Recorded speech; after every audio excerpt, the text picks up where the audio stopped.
début de l'année, quand ils ont arrivé, on leur a demandé de faire un projet. Là, cette année, c'était une bague fleur. Ils ont dessiné le projet et ils ont commencé à travailler en métal et en cire en même temps. Ça veut dire qu'ils sont en train de faire le même projet sur 2 axes.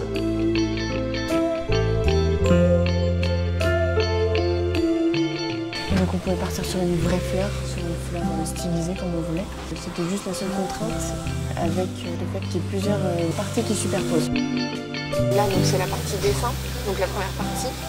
Ensuite on se rend compte du volume, on fait une maquette en plastiline. Donc c'est comme de la pâte à modeler. Et ensuite on la fabrique en cire. Donc petit à petit on crée les pétales et le bijou. Et bien sûr, la dernière étape et la plus importante, c'est le métal. Je trouve ça impressionnant en fait, à partir de plaques de métal, de fil, d'arriver à faire des toutes petites choses, toutes précises. Moi, j'ai opté pour une fleur plutôt classique dans la forme. J'avais jamais fait de rose avant, et je trouvais ça intéressant de travailler les pétales. Moi, je suis partie sur une fleur qui ne ressemble pas à une fleur. J'ai inventé moi-même, en fonction de mes fleurs préférées, une fleur. Donc les fleurs que j'ai créées n'existent pas en fait. Elles sortent de mon imagination.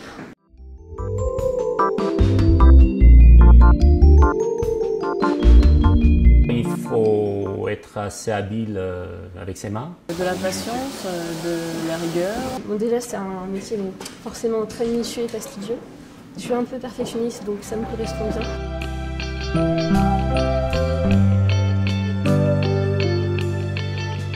Souvent quand on dit qu'on fait des études de bijouterie, les gens nous disent oui mais qu'est-ce que tu apprends?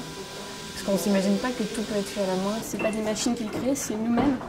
Et c'est un côté très personnel, ça donne une âme au bijou. Et le fait d'imaginer quelque chose, de créer et de le réaliser. Quoi. Vraiment de A à Z, on est là et on le fait. Quoi. Et c'est ça que j'aime bien.